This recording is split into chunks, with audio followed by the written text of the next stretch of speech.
We have named my child. His name is Dorian, and I love him. This is like our very first like family photo. Oh, I just need a glucose garden to buy me more plants now.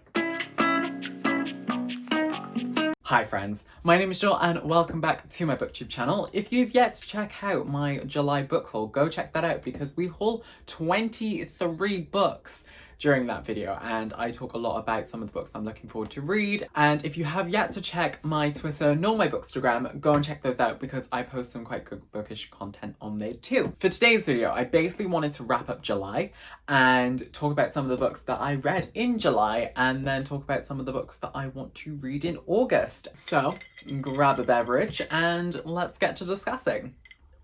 So the first book that I read during the month of July was Kim Ji-young Born 1982 by Cho Nam-ju. This story basically follows Kim Ji-young throughout her life from birth to basically her marriage, and it basically follows the misogyny and the oppression that Kim Ji-young faces as a woman in South Korea. And I read this as part of the Koreadathon, which was a readathon hosted by Monica Kim and Books with Chloe, and this book definitely opened my eyes to a lot of the misogyny that women in South Korea face. And I felt that the writing style was done really well. The voice in the story also showed a lot of ways in which the misogyny still perpetuates in society today. And there's not much to say about this story apart from the fact that her husband is a piece of shit, and that like her family really should have like appreciated Kim Ji-young more. I think she was definitely right in the way that she acted. So it definitely shows the kind of dichotomy between women standing up for one another, yet also women pushing each other down in order to fit in with family and also this patriarchal society. And so I really want to reread this at some point and also annotate it because I definitely think it's one that I would love to discuss even further. But yeah, I definitely think you should go pick this up. The next book that I read was Dragon Pill by Yoon-ha Lee. This one follows Min, who is a 13-year-old girl, and basically she discovers that her brother has gone missing, and it could be to do with the elusive dragon pill, which is a mystical object that's used to help or harm planets. And so Min decides to stow away on a ship. It basically was a really cool read, and Min is also a gumiho or a nine-tailed fox, and she definitely uses her powers for the greater good. And like I mentioned in my Koreadathon vlog, Yoon-ha Lee manages to blend a non-binary character so seamlessly within this text. This story shone to me, like I loved it so much, and I definitely think it was a nice introduction for me for middle grade because I don't really read that much middle grade, but I am starting to try and read a bit more. And I think it's one of those stories that's kind of transitional where it could be like a really good start young adult or it's like a really older middle grade, and I think it was just amazing. And I did almost cry during the end, and even thinking about it now I'm like tears, but I really loved it. I rated Kim Ji-young Born 1982 5 stars. I ended up giving Dragon Pill 4 stars, as whilst I did love this book, it wasn't one that like especially like I was like, oh my god, I stan this book, like this is my new obsession. Although I still recommend everyone go pick this up because it is such a heartwarming but also kind of like action-packed read, and I definitely want to reread this as well at some point. I definitely want to go back and annotate all of the books that I have read because I recently watched Noelle's video on annotating books, and like I'm fully prepared to start like going back and annotating all of my books. The third book that I read during the month of July was The Silence of Bones by Junhee, and this book.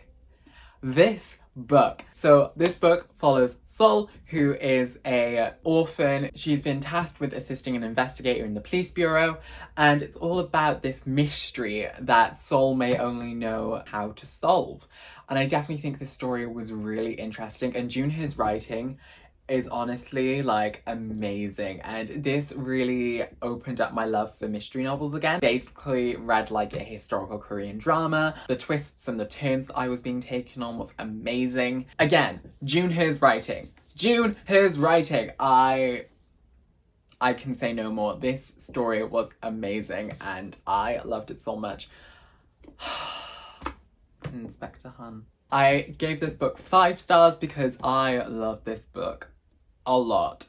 Amazing. Wow. I am just really looking forward to seeing what else Junho writes, because I know she's coming out with The Forest of Stolen Girls next year, and I am gonna try and figure out a way to get an arc of that. I don't know why I'm singing like this. I'm gonna figure out how to get an arc of Forest of Stolen Girls, if I can, if they're doing some. Otherwise, I don't know how I'll survive. But I also know she recently got a deal for a third book, which is amazing, and it means we get to see more of Junho's writing, and it means that I get to thrive off of her writing. And yes. Yes. Okay, so the next 3 books that I had read in July was the David Bar Trilogy by S.A. Chakraborty, and this includes The City of Brass, The Kingdom of Copper, and finally, The Empire of Gold. If you've yet to watch my David vlog, go and watch that after watching this video, because I go a lot more non-spoilery in depth into why I love this series so much and why it's basically my new favourite adult fantasy series. Shannon is just amazing. Her writing is very whimsical but manages to ground itself in reality at the exact same time. I love this story so much. So, the David Bar Trilogy follows Nahri, who doesn't believe in magic whatsoever, and she basically works as a kind of con artist slash thief, performing rituals in order to appease people and perform exorcisms. However, during one of these rituals, she accidentally summons a Jinn warrior, and is then whisked away and transported to the city of brass of Davabad, and it starts from there. I am speechless. This story was just so amazing, and I know that a lot of my friends are now going to be reading this, and I want them all to update me whenever they read this, because I cried numerous times while reading this. My friend Abby just finished The Empire of Gold, and we're going to be discussing it later on. Sea of Brass was obviously 5 stars, Kingdom of Copper was obviously 5 stars, and The Empire of Gold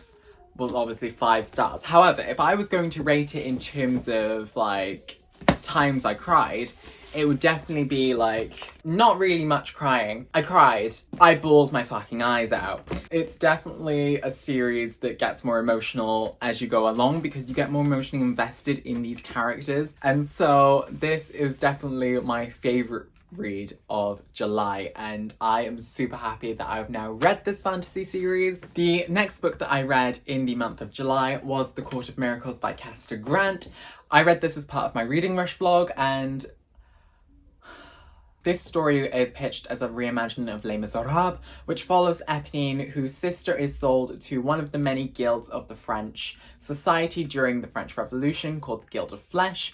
And Eponine basically decides to join the Guild of Miracles in order to get her sister out. And many years later, she gains a new sister, Cosette. But in order to rescue her original sister, she may have to betray Cosette in order to do so. I gave this story 3 stars. I'm gonna say now I was disappointed by this read. However, I do still recommend it if you enjoy historical fantasy-esque things. We do have time jumps, but I don't think the time jumps were done very well. It didn't really shine well for me, and the world building was confusing. The plot was also confusing. I didn't really feel anything for any of these characters. I also felt the plot was very convenient for Eponine. She was very lucky, like extremely lucky. Like I mentioned in my Reading Rush vlog, your characters need to earn the events that happen, like they need to actually put the effort in, and I just felt like Eponine just stood there and things happened to her, and it was just extremely lucky. So whilst I didn't enjoy this book, I'm still interested in checking out the sequel, because I do think it has the potential to get better, and I am willing to give this a second chance. And swiftly moving on, the next book that I read was Gods of Jade and Shadow by Silvia Moreno Garcia, and oh my gosh, this story is just gorgeous, amazing. This follows Cassiopeia Tun, who basically, like Kim Ji-young, she is subjected to a lot of misogyny by her family, and her position as a woman in Mexico is very undermined. And so one day when she opens a mysterious chest in her grandfather's room, she accidentally brings back an old Mayan god. And so she is then whisked away in order to go and help him reclaim his throne. I just felt this story was very well written and well told, and I definitely want to check out the rest of Silvia Moreno Garcia's backlist. I was really in love with the writing and the world building, and it was established very well, and so it was easy to fall in love with this story and the society. I almost cried at the end because of certain things that happened, and it was just so beautifully written and so beautifully told. I think I ended up giving this one 4 stars because whilst I did love this story, again, it didn't really like, wow, amazing, like, I definitely do still recommend everyone check this story out because it is beautifully written and it is just super amazing. And then the last book that I had read during the month of July was the Adventure Zone graphic novel volume 1, Here They Be Gerblings. So this follows Taco, Mill and Magnus, who are 3 adventurers who are basically just chilling, and then Mill's cousin goes missing, and so they try and go and find Mill's cousin and then get wound up in a whole bunch of mess. Trying to describe the Adventure Zone without being spoilery is just super hard. I mean, maybe I can just have some static over my mouth that anyone who hasn't been inoculated by the void fish can just, you know. It was really nice to read this story in a graphic novel format, and it was just really nice to explore this story once again and see it in a new medium, because obviously The Adventure Zone is previously a podcast. I just really love the illustrations and how beautifully set out it is. Like, I just think this is just super beautiful, and the illustrator really did a really amazing job in capturing like the look of Taco, Mill and Magnus really well. I also really like how there's a diversity in the characters as well. Mill is brown. If you're a fan of graphic novels, I would definitely recommend you check out the Adventure Zone graphic novel. It's just amazing. However, if you did want an added appreciation for the graphic novel, I highly recommend checking out the podcast. So, in total, we read 9 books in July. I think that's quite a good amount for me, considering the fact that I basically had been not reading at all before June, and how like it was a bit hard for me to read. So I'm prepared to step it up in August. I have a goal of reading at least, I think it's 12 books. So we're gonna get into those right now. So the first book on my August TBR is the Adventure Zone graphic novel volume 2, Murder on the Rockport Limited, and again, this is one that I'm really looking forward to reading. It carries on volume 1 right where it left off. I'm really looking forward to meeting my boy Angus MacDonald, boy detective. He basically inspired this story idea that I have about a boy detective that solves the cases of the recently deceased. And so it's definitely something that I am really looking forward to seeing, and I'm really looking forward to meeting my little boy. This is going to be number 1. The next book that I'm going to be reading is The Bone Season by Samantha Shannon. This is a series that I've been meaning to get into for the longest time, and I definitely know that I want to read Samantha Shannon's first series before I get into Priory, because I really want to get a taster for her writing style. I've been told by Leo from Books with Leo to read this, and we have something planned, so you'll definitely be seeing me reading this in a video, but I'm hoping that I enjoy it because then I can pick up the other books in the series. However, I do know, like, I think I was looking into it, but isn't one of the books of this series like an entirely different cover? I swear there's one book in the series that doesn't match. I might have to try and find the one that does, but one thing that I did notice was on the naked hardback, there's this really cool design. I don't know what it's of, but I'm intrigued. I'm very intrigued. If I don't like it, and I tell Leo that I don't like it, we're gonna roll with that, because you know what we are? Friends that respect each other's reading tastes. So basically, this follows Paige Mahoney, who works as a clairvoyant in the criminal underworld in London. However, one day she is drugged and kidnapped and transported to Oxford by the otherworldly race called the Rephaim, and she's kind of like assigned to her master warden, and it's all about her surviving in a place where she's meant to die. It does sound quite interesting, and I am looking forward to reading it. The next book that I'm going to read is The Space Between Worlds by Micaiah Johnson. I uploaded a bookish outfit quite recently for this, so you can check it out on my Twitter or my Bookstagram. I'm just in love with the idea of this novel. This follows Kara, who in all 380 realities that they have found, she is dead in all but 8.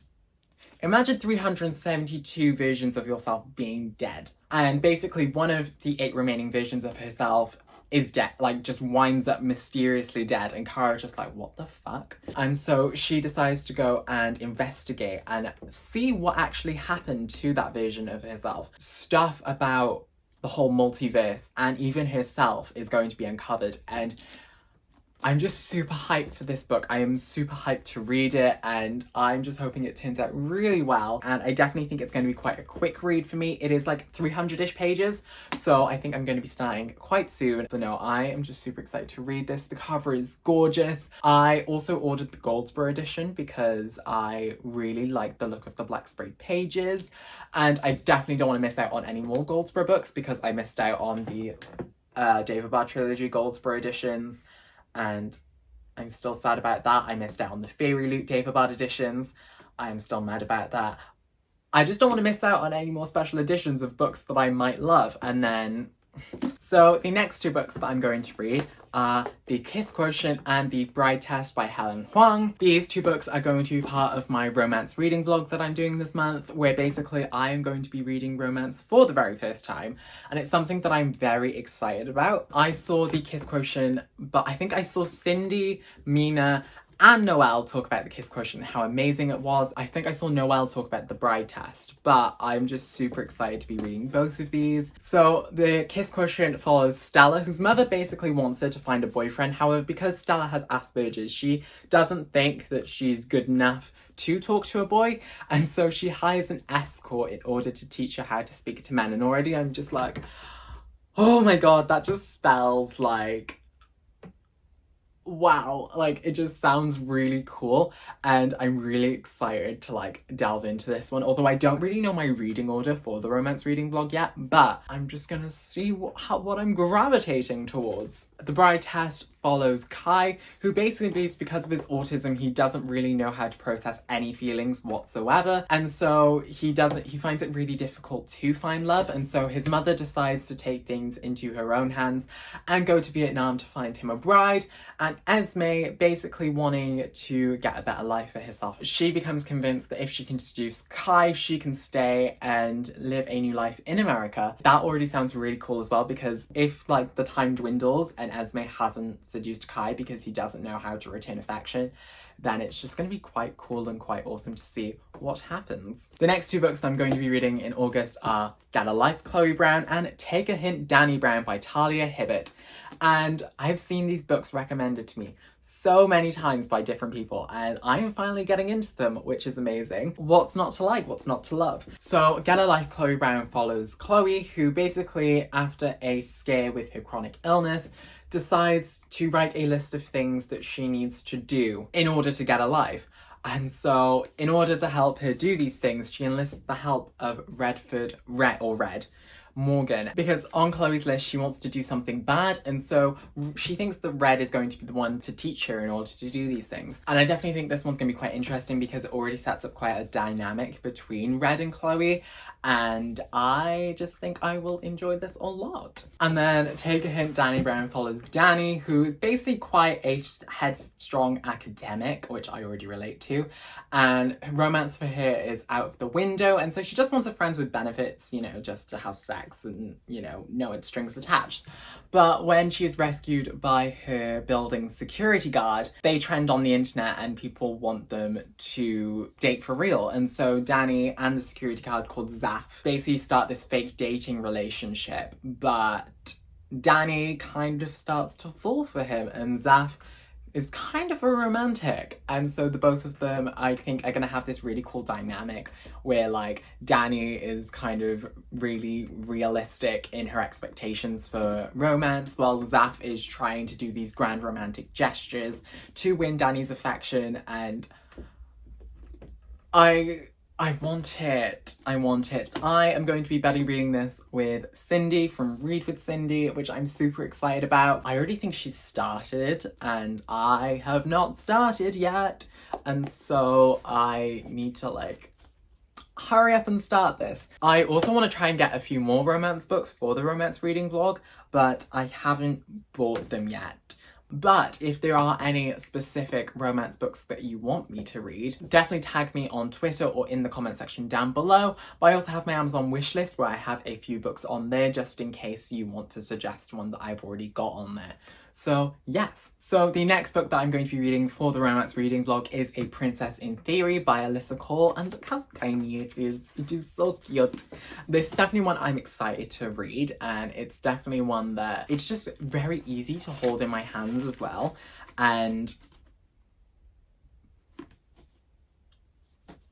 okay. And yeah, it's just really cool. And this one basically follows Naledi Smith, who basically discovers that she's betrothed to an African prince despite having one of those spam emails coming into her inbox. And she's like, yeah, no, that's like, no, delete. But it's actually true. And who would have thought, like,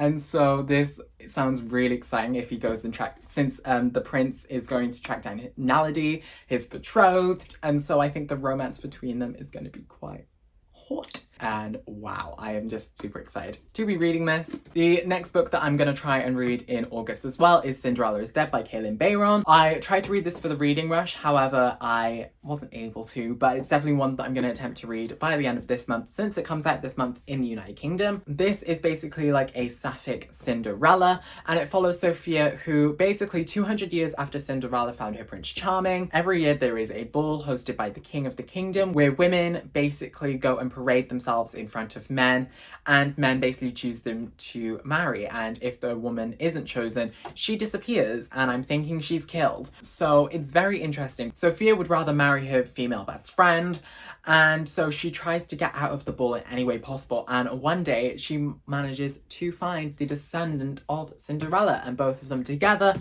will work to destroy the patriarchy. And wow, I am really excited to read this. I'm really excited to see Kaylin Bayron's writing, and I'm really excited to see her take on the classic Cinderella tale. Plus, I did do a bookish outfit of this one as well. The next book that I'm going to be reading is 8 Pieces of Silver by Patrice Lawrence. This book just sounds amazing, wonderful, wow. This follows Bex, who is a gay teen, and her stepsister Silver goes missing during her parents' honeymoon.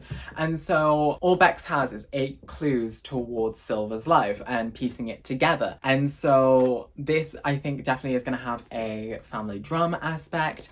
And I just think it's going to be really cool and really awesome to see what happens between Bex and Silver and the family dynamic between them. I'm also really excited to see Patrice Lawrence's writing once again, because I read Orange Boy, like, I think it was like last year or the year before, and I cried. It was amazing. And Patrice Lawrence has a way with words and describing the Black experience in the United Kingdom so beautifully well, and so I am just super excited to read this. And plus there are mentions of K-pop as well, and so what is not to like about this book? So I cannot wait. And then on the ebook side, there are 3 books that I have planned to read for August. The first one is Cemetery Boys by Aidan Thomas. This one I am super excited to read because it basically is like a really cool take on like resurrection and ghostly romance. So this story follows Yadriel, who is a Brujix, and he accidentally summons the ghostly bad boy of his school, Julian, and Julian basically wants to discover why he died and like what happened to him. So Yadriel vows to kind of help Julian discover what happened to him so that he can move on. However, the more Yadriel and Julian spend together, the more like they don't really want to find out what happens, because then Julian will have to leave, and we don't want that for this gay romance. And so I'm really excited to read this. I think that Aidan Thomas just has such spectacular writing, because I listened to him read an excerpt of Cemetery Boys and it just sounded amazing. So I'm just super excited to see what happens during it. The next book that I'll be reading in August as well is Ray Bearer by Jordan Nweko. And this one follows Tarizai, who has been raised by a mysterious woman called the Lady, who then sends her to compete in a contest in order to become one of the Council of 11, where they're all joined by something called the Ray, which is a bond that's closer than blood. However, the Lady also has other plans for Tarizai, which is basically to kill the Crown Prince once she gains his trust. However, I have a feeling that there's loyalties are going to be mixed in this, because I feel Tarizai and the Crown Prince are going to become friends, maybe something deeper, but I'm just going to go with friends for now.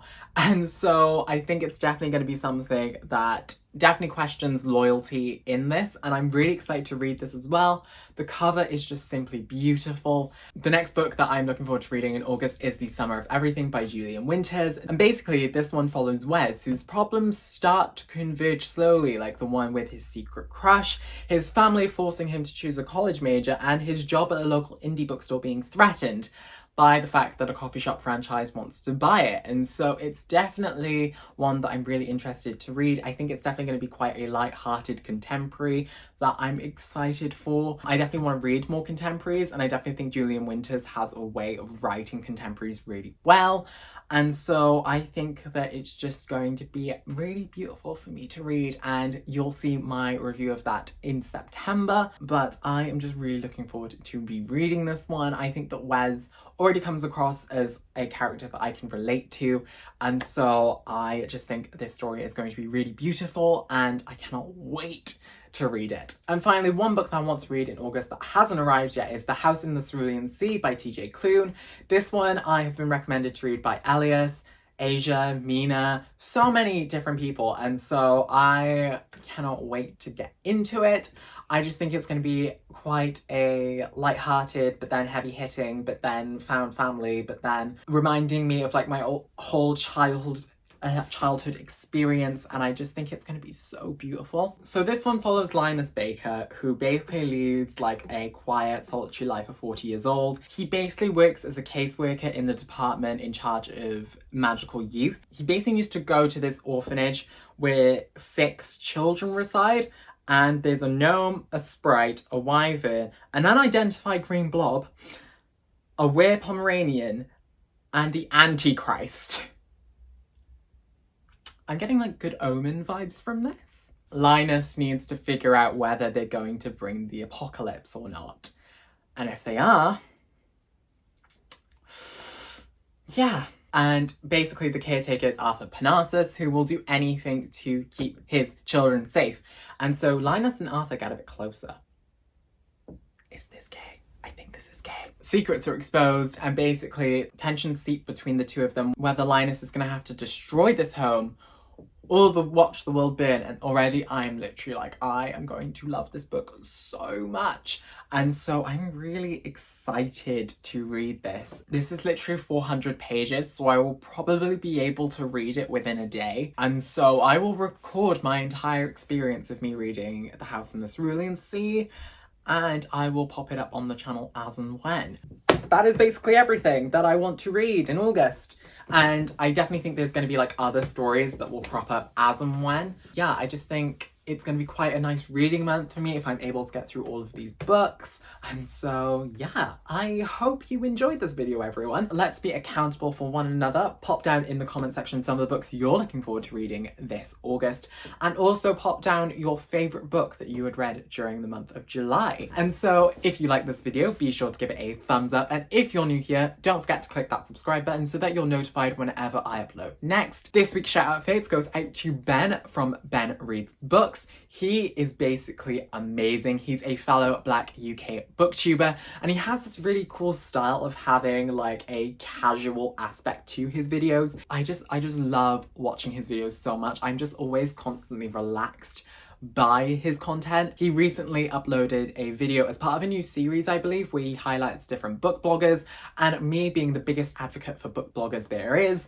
on BookTube. I definitely think you should go check that video out. I will have his channel linked in the description down below. I definitely think you should go check out Ben's content. And yes, if you want to support this channel any further, I have my social media links in the description down below. And if you want to contribute any further, I have my Ko-fi link, which will be used to help improve the channel and also fund any trips or anything that I need to go on, like BookCon and stuff like that. And I also have an Amazon wishlist, which you can use to help donate books to me as well, so that I can review them for your pleasure in the future. And yes, I guess until the next video, bye friends.